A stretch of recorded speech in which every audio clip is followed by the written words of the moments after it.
Sirrah Hawk, it is good to see you. The shame that Varnell brought his order is most unfortunate. Praise the Maker that you were his champion in that dark place. No thanks to you, and you know it. I gave you Varnell. And a room full of zealots. He recruited with the promise of Chantry blessing. You weren't going to argue them out of salvation. Varnell stepped too far. But the faithful know that eternity is at stake. Though there are, perhaps, better ways to go about it. I can't let this go that easy. Then we are destined to have this argument again. For now, I have made no criminal claims, and even your Viscount considers this matter closed. If he is good at anything, it is doing nothing.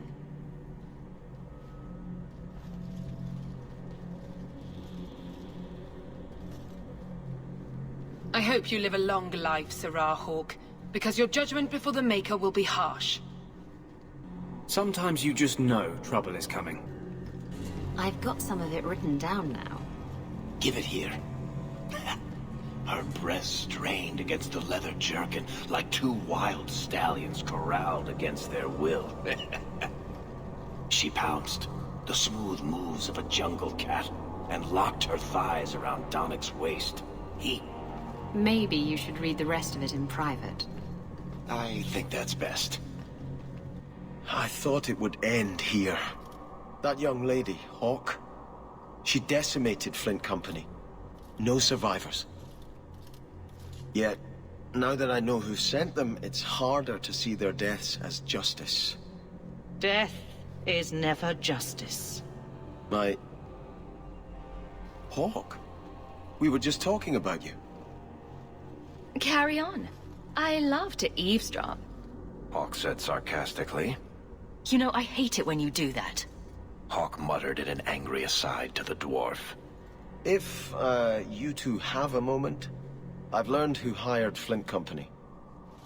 The Harrimans, a noble family of Kirkwall. They were my parents' allies. It's hard to believe they betrayed us like this. Tell me about this family. Lord Harriman used to be a good man, but he became rather strange in his dotage. He died some years back. His daughter took over the family, Lady Johanne Harriman. They say she's become quite reclusive of late. Any idea why they turned on you? Money?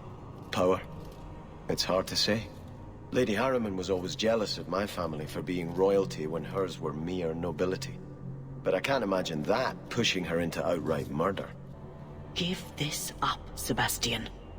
Dedicate yourself to the Chantry as you swore. I must speak with Lady Harriman and find out what drove her to this madness. But I am the last of my line. I should not go alone and make myself a target. Fine. Thank you, Hawk. Having you by my side will stay anyone's hand. You do have an opinion on mages, don't you? Of course I do. I just don't feel a constant need to bring it up. Mages don't worry me. And I don't believe the Templars when they say I should be worried. I'm more likely to be shanked in a bar than eaten by an abomination. You can hear those coming a mile away. Grrr, arg. Oh, is that an abomination coming to eat us? We should get out of here. Abominations don't go grrr, arg. They don't? I should rethink the whole thing then. That's strange. The door's wide open, and not a single guard posted. This is not the Lady Harriman I remember. More! You lazy son of a bitch! What's taking so long? Flora? Why does no one in this house care what I want? More wine, or I swear I will drown you in the dregs. She doesn't even see us. This is no normal wine.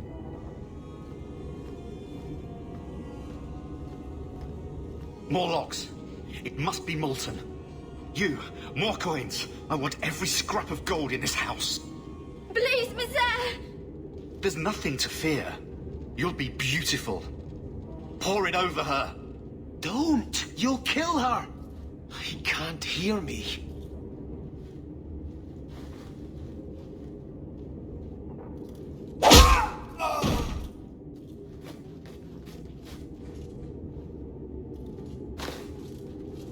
Perhaps I should be the one. We must end this madness. I visited this house often as a child. They could not have concealed such goings-on.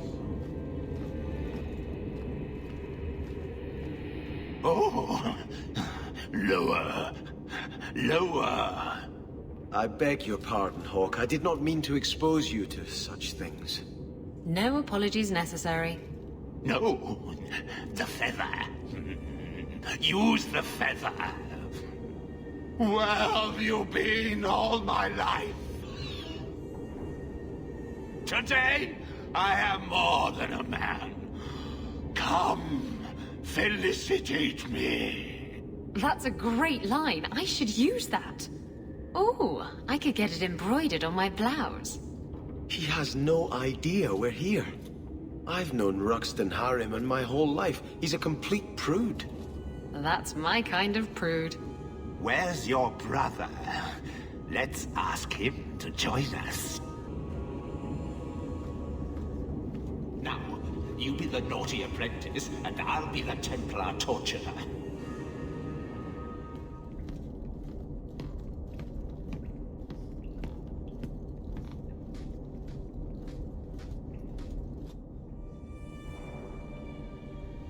Turn back.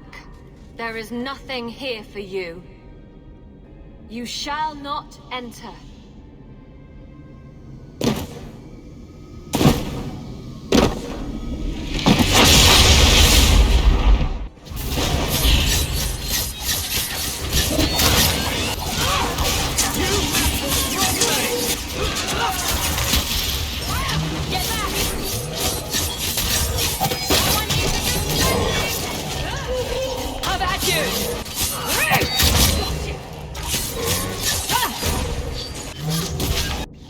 Demons, temptresses.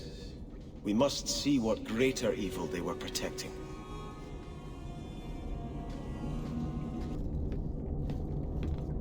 A ruin, so close to Hightown. I remember no such thing.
Starkhaven will not submit.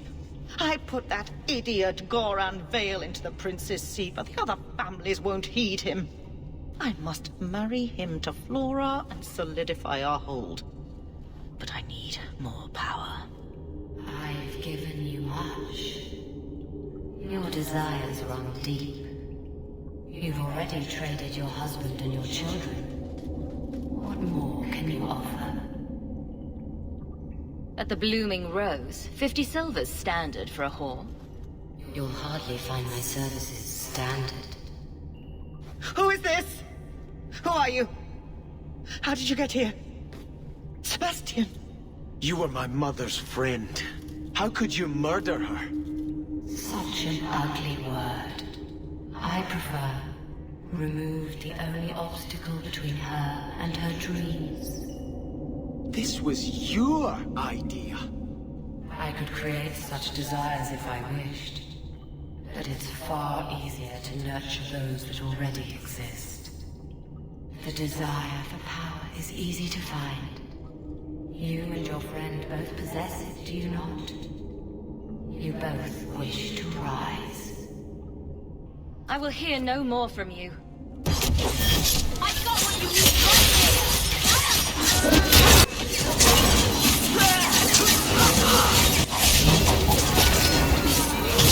You call this a fuck?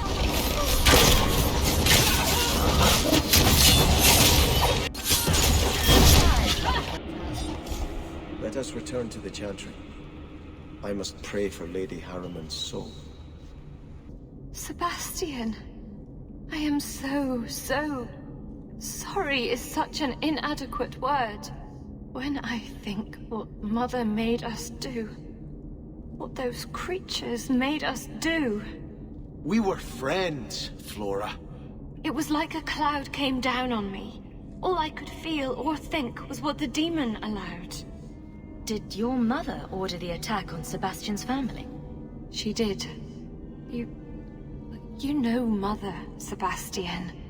She was always jealous of your parents. The demon twisted that until it was all she could think of. She was determined to seize Starkhaven for herself. Was your mother a mage? How did she find this demon? We've never had magic in our line. Perhaps that made Mother too confident. She thought she could deal with the demon and not fall prey to it. Right. It is demons who should be feared, not mages. Those ruins there were unearthed when we expanded the house. Mother found the demon inside. I think she had signed her bargain before we even knew. So you get all the debauchery and none of the blame? I wish I was so lucky. Do not suggest I did this by choice. It's a demon of desire, Flora, not coercion. It can't tempt you with anything you truly don't want. If it takes every last coin my family owns, I will make reparations to everyone we've wronged. Starting with you, Sebastian. We weren't the only ones vying for Starkhaven. If you face more opposition, you have my support. It will not make up for what happened. No, that's true. I'll tell you when I need you. I notice you talk about vulgar things quite a bit. Do you want me to stop? Do I make you uncomfortable? It was just an observation, really. It's a bad habit I picked up spending years with foul-mouthed pirates. Pirates only care about a small number of very specific things. The sea, strong drink, and booty. Both kinds. I had hoped prayer might cleanse me of the desire demon's touch, but I still hear her voice so clearly. I feel like I've bathed in filth that will never come off. Wash behind the ears. Evil usually gets stuck there. The demon didn't lie. I used to be bitterly jealous of my brother. I wanted to be prince. Now everything he had is mine. And he lies in ashes. I keep asking myself, do I want this because it's right? Or simply to have what I never thought I could? Aren't you your parents' heir? I'm the youngest son of 3. My parents were rather traditional. They wanted the heir and the spare, and I was left in the cold. They put me in the Chantry to prevent my competing with my brothers. You seem very dedicated to the Chantry. You were put there against your will? At first. But it was the best thing that could have happened. I was a wild boy, a shame to my family. The Chantry made me a man. It's odd. When I wanted to rule, I would have been terrible at it. Now that I might be decent, I don't know if it's the right thing to do. It's the wisdom not to want power that lets you use it wisely. You didn't feel what that demon stirred in me. It cannot be right to lead any army to Starkhaven with such doubt in my heart. I owe you more than I can say, Hawk. I will offer my service to you here before I move on. If you want to help me, do it because we're friends. There's no debt between us. You have a good soul, Hawk. It was truly the Maker who led you to me. I think this is yours. My grandfather's bow, but where did you get it? One of the Flint Company men did some looting. I figured I'd return the favor. Thank you. It's hard to mourn the loss of a thing while my family lies dead. But I did think of it. What's the story behind that bow? As the youngest son, it was my place to lead Starkhaven's militia. But I never had a talent for swordplay. Too much getting hit. My grandfather said the bow is the wise man's weapon. You can defend your city without opening its gates. Grandfather said the day I could pull the string on his bow, it would be mine. Then why didn't you have it with you? I was 13 when my grandfather made me that promise. I would rise at dawn to practice my shots until I could hit the eye slit of a helmet from the top of the ramparts. But my parents pledged me to the Chantry before I could show him. Were you and your grandfather close? He was a man of the world, Prince of Starkhaven. But he had the most unshakable faith in the Maker. When my parents threatened to pledge me to the Chantry, he told me he'd gladly trade his title for a life of contemplation. The Maker ordained a place for each of us, I remember him saying. We have only to serve. Think of them with every arrow you fire to retake your land. Yes, this will be a fitting weapon to carry against the usurpers. Thank you for thinking of me, Hawk.